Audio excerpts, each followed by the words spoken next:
Well, thank you everyone for having me here today and um, making yourself available to learn a little bit more about me and my experience with adoption and helping uh, children in need.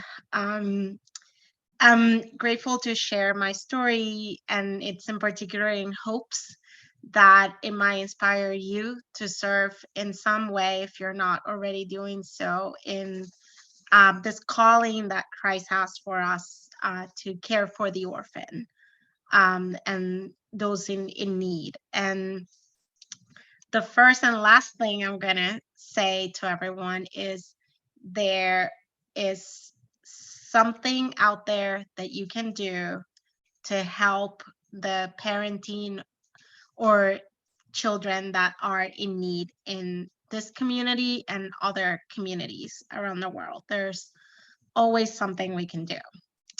So, with that, I'll share a little bit about me. Um, I adopted my son Angel January 2021, although he was placed with me August 17, 2019, at the age of 7. He, at that time, had been in the foster care system in Puerto Rico, where I'm originally from, for about 5 years. So 7 minus 5 is 2, right? He entered the system at the age of 2, along with his younger brother, who was 1 at the time, Rafael. And they had if anything at all, they had always been together, right? And so that's when I met both of them back in 2019, April 2019. Um, but that is kind of the middle of the story in a way. Um, the adoption did include a sibling separation, and I'll speak a little bit about that. Um, but luckily Rafael is with another loving family, and that family it's very committed, as I am, for the boys to continue to have an ongoing relationship. So that's kind of a framework.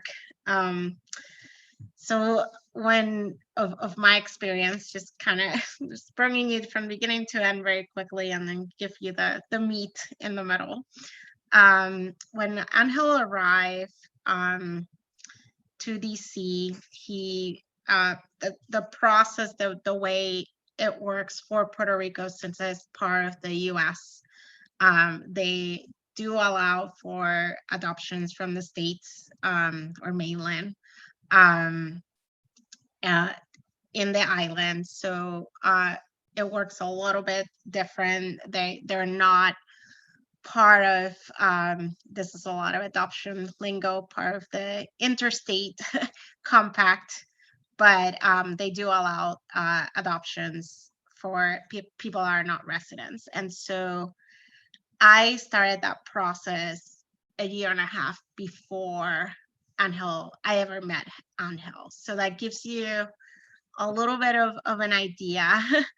um, when Angel arrived to DC that August, 2 weeks prior to starting school, our honeymoon period lasted about a week. Uh, before that, I had done visits to Puerto Rico. I did 2 visits and spent time with him. Um, and obviously, he was in his best behavior, right? But when the little kid that I received here in DC was a kid that was very curious, but also very, very scared. Um, I know a lot of you have heard of the fight and flight responses, right? When with people that have trauma, or even general people, you have a tendency to either fight, or you fight. And he was a fighter. Um, uh, had noticed that during our visits, and that was one of the big reasons why the sibling separation was recommended. because both boys were very much fighting through the trauma that they had, fighting with each other and fighting with other people. And that first year, and I'll be perfectly honest, was a lot to manage, um, and a lot to be hesitant about, which I think if you ever speak to any parent that has adopted um, children, particularly from foster care, and particularly boys, will tell you. And on my end, I also needed to learn not only to help him manage his emotions, but myself to manage my own emotions and frustrations where when it was really difficult and not what I had kind of dream of, right? I had dream of this perfect parenting situation. I think all people that even of regular biological kids think that, right? Like you find yourself in the situations where you're like, wait, this is not how it's supposed to go. Um, and then really wrestling with that and being challenged with that. And in particular for me, um, it was a challenge to my relationship with Christ, right? I have prayed for this child. I have felt called over decades to serve kids in this capacity, and support families. And now I was, uh, doing this, and I found myself really for a long time in a place where I had not really wrestled with God through this. When if you go back to the story of Jacob, right, wrestling with God, um, it was really wrestling through challenges, and I had really to come to terms with the fact that I was kind of coasting in my faith through the whole process, the initial process of adoption, which a lot of it's and even prior to the adoption, just I'll talk a little bit about that. I had gone on mission trips to my church family here in DC. I attend National Community Church.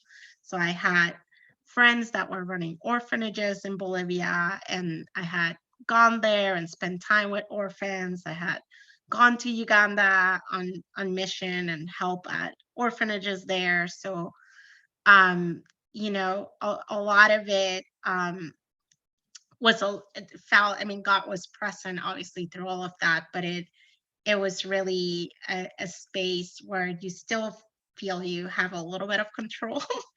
Right, the whole initial phase of adoption to I very much felt, it's really preparation and a lot of paperwork, right, and waiting and preparing everything and identifying resources. There's a lot of my project management coming out, right? But you feel like you're in control of it and not God, right? Like you're praying, but God is kind of in the sidelines. You feel like you're the one managing, and then um, you know, it it's not, right. God, it's in the details. He was in a lot of that process, and I wasn't recognizing it till things got really bad during that that first year with Angel, to the point at times that I was like, I don't know if I can do this, right? I'm a single mom.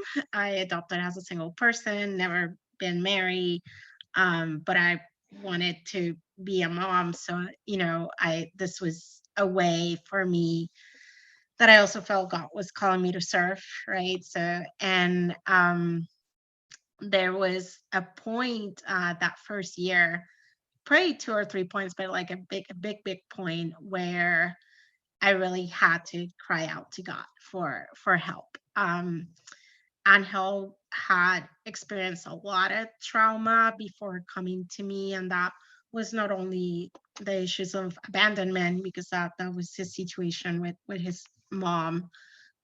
He We don't know anything about his biological father, right? So a lot of issues of abandonment, not only from his mom, but like his grandma, maternal grandmother, right? A lot of rejection. And I think you guys like read it or hear about it, hear about it. Like a lot of these kids are like waiting for the next shoe to drop, right? Like who else is gonna like kind of not be able to handle them and um you know uh basically reject them. That had been kind of the history too with his sibling, right? They had been in 11 places prior to meeting me. And of those 11 places, two were pre adoption placements, which is that period that I mentioned from when he was placed living with me to when an adoption court date is set. And for all those purposes, you're in foster care, right? Like you're just legally, you're track to adopt, right? You're not track for reunification. And so um, both those placements, the kid, both him and his brother had been put together, and they with couples, and they had been basically returned back to the system. Like the family, which I know sometimes we tend to judge, but I really don't. After my experience, I understand where some people just, it's sad, but it's honest. And so they have been returned. So that adds to, the wisdom behind the agency and the people that were supporting the boys at that time, of maybe separated but still connecting might be a better route for them. So anyway, but going back to me and God, I after a lot of those kind of nights and times where Angel was having massive tantrums. I don't know if you can picture like the worst tantrum that a 2 or 3 year old can have, having like a 7 or 8 year old having those, threatening to hurt himself, right, or hurt me. Nights of just sobbing, because he missed his like brother, and he didn't know if, he kept thinking I was gonna like ship him back. And just all those things just amounting, it can be very, very hard. And I think at that point was when I really like started crying out to God, uh, and being very conscious, like I can do this together. It's not a single woman adoption, right? Like you have to like help me through this. And God really beginning to put a lot of people in place that were there to support, and like answering just very concrete prayers too, in terms of, God, can we just get the medication straight, right? And so he can be stabilized. So then he can be in a position where we can like really pour like love and understanding on him, and those things happening. And so um first was like the support from the social workers team from the Department of Family Services in Puerto Rico,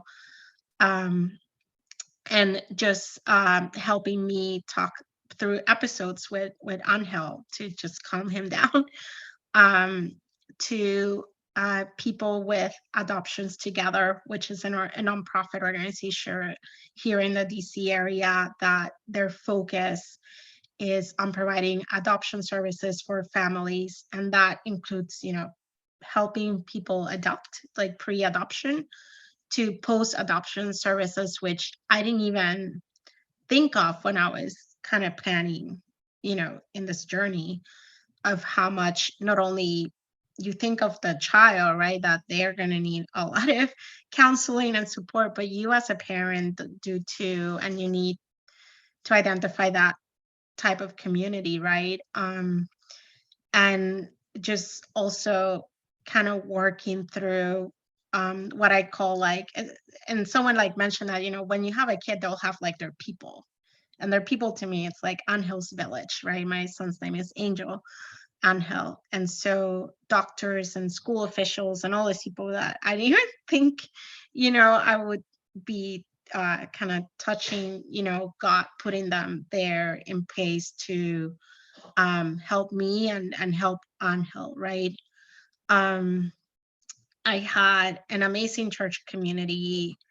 And I don't want to say, and I say church community because it wasn't, NCC, like my church directly helping, but my faith, my relationships with people from church that also, um, you know, stepped into the gap to help when I needed respite, like just babysitting. Can you keep him for 2 hours when I go and on a walk, or just kind of distance a little bit, or go grocery shopping to people that like brought me meals, because you're going from doctor appointment to school to all this stuff that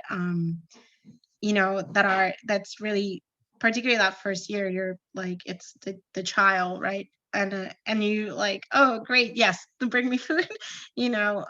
So you think of that, if you're for a baby, right, you do this like meal trains, right? But for adoption, you're like, oh, like it's not a thing that comes to mind. And so, but God, little by little, like putting this different people in my journey, um with Angel, and I one of the folks that were able to hear the song in the beginning, that song is very special to me. When I was asked, if you had a special song, that's the song that really, that first year, Angel would like kind of fall asleep to at night, even nights that he had like a big like episode, I call them, to and that meant a lot to me, because it just felt like God's there and with him, and I wanted to constantly remind him of that, and still remind him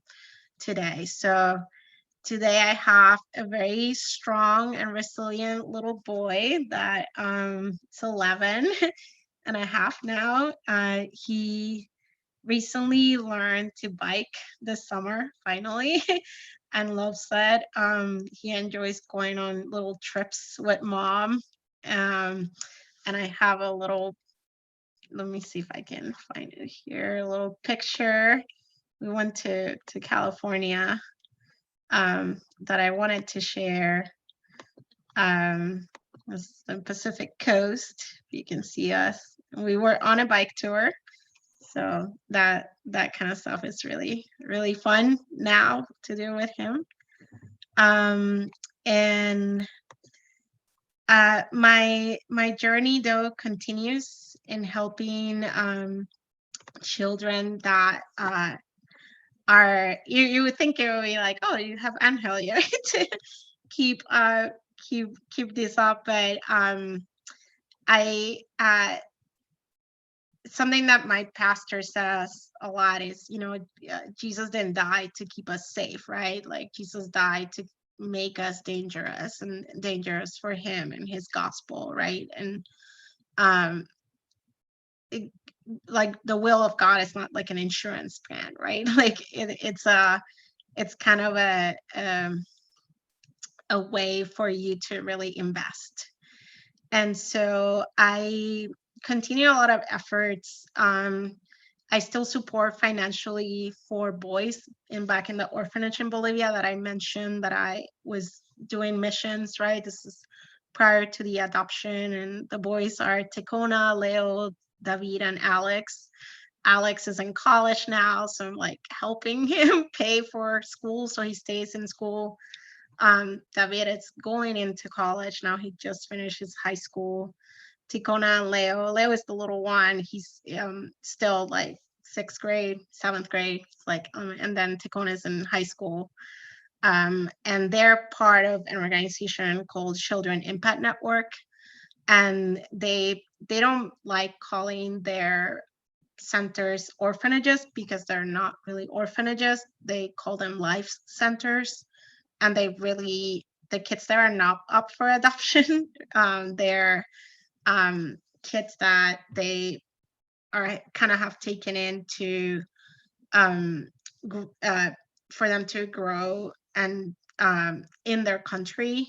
And they yeah, the focus is, to really have other people kind of pour in, and they have like house parents and just people invested, and they want to grow them to be, leaders in their communities and their countries. So that's both in Bolivia, and they also have orphanages or sorry, life centers in Honduras. Um, I also help a family, and this was actually through a connection with people from my church that were involved with DC 127, which is another nonprofit here in DC that was started by a church, or people from a church that in DC, that basically focuses on meeting that gap between kids going into the system and supporting families that are vulnerable. And so my friends were helping a family uh, of a single teen mom, and and her child. I'm gonna call him Jay. And I check with his mom, but so I can share a really quick picture. But the connection there was really my friends Kelly and Caleb that were helping his mom, and trying to make sure that Jaleel didn't have to go through basically what Angel went through, right? That didn't have to enter the system. And if you think of a lot of the families that have children that are removed, they're really vulnerable families, right? Like either the parent has an addiction, or they just really they weren't parent, right? And so Jay's mom was a teen mom, and my friends came in and supported her and continued to support the family. And in that gap, they also helped me when Angel arrived, when I needed respite care. And so that's how Jay and Angel met, and they're at camp together this next 2 days. They're besties. It's the oldest friendship, and I, on my part, help now also the mom. I've like met her, and here are the two kiddos. Um, Jaleo stayed with us for a little bit when my friends were traveling, and his mom was working nights as a security guard. So just, if you think of things like this, you're like, oh, my mom can help, or my sister, but a lot of these families don't have that, or if they do, it's people that are not reliable either. So that's something that a lot of people through DC 127, they really focus on helping. They train, the volunteers, they do accommodations, they match people, right, based on your ability to help too. And sometimes it's just like you volunteer to just help someone put a resume together, right, for work, or drive them to a medical appointment, right. Um, and lastly, the last couple of years, I started following an organization called Foster the Family, which is another kind of national Christian organization. They have different chapters throughout the US and Canada, and they basically really focus on helping families that are engaged or participating or wanting to support foster families. So very, very specific fostering, not adoption. And they, take meals. Like I have volunteers that do meals, or they ask for donations so they can create care packages. So like when a foster family is receiving, they call you like at midnight, and they're like, can you take this 2 kids, right? Like you're like, sure, but you don't have anything, right? You can reach out to Foster the Family, and you'll say, I have a 14-year-old girl coming, I have nothing, or I need that, and they will put something together and deliver it to the family, like the very next day, right? Like that's all that was just a lot of things that were kind of new to me. Um, even, because I was so focused on the adoption journey, and then mine was kind of became a little bit foster to adopt. But anyway, with that said, I want to end with some time for you guys to ask questions if you want. But begin with what I started with. There's a role out there for everyone to care for these kids, right? I listened to a couple of the previous messages I think that the church had, and there was a theme around mental health, right? A lot of the issues that we're experiencing is people that feel that feel alone, or that are in need of assistance, right? And community. And so I feel if we can do that with kids early on, that like teaches them, and then they'll do that the same, right? And I don't think you have to necessarily go and adopt anyone if you don't really feel that calling. It is a big step, and it's hard. I would say that, but totally worth it. But it's hard. But you don't have to start there, right? You can start by being a respite, to a adoptive family or foster family. Or you can, if you don't want to deal with kids directly, right? That's not your thing. But you can cook a meal, right? Or you can order Uber Eats. I had a lot of people do that for me. That's still something that it's very significant and very helpful. And I just want to, if at the end of the day, right, like I can't be in Bolivia right now. I can't take on and help Ticona and Leo, although I wish I could do that, right? Or David and Alex. Like I was like literally explaining to Alex last night, like I sent him the money for college through Western Union, but he's like never dealt with that, right? And I was like, you're gonna go here and you're gonna get the money and you're gonna take something that you put inside your body, right? Like things that you will tell, if you think about it, your kid or your nephew. You're gonna go straight to the school and pay. Like, don't keep this cash on you. And he's like, okay. And he was like sending pictures, like, and texting, messaging me, like, I have the money now. Okay, I'm going to school. Like, and then he sent me a copy of the receipt, like I pay, but it's like teaching them independence even far away, right? But again, anything that you do, it's out of love, right? And out of service, and being, basically Christ's hands and feet, right, here on earth. And so I just want to leave you with that. I will share a little, some of the information too of this organizations that I mentioned: Adoptions Together, DC 127, and Foster the Family, and leave that with you as something to explore or think about. And I'm happy to open it up now for questions. Thank you. Well, thank you. That was awesome. You're talking about an angel today, and what came through for me is what an angel you are to so many different people in your life. So it's really a incredible story. I have a number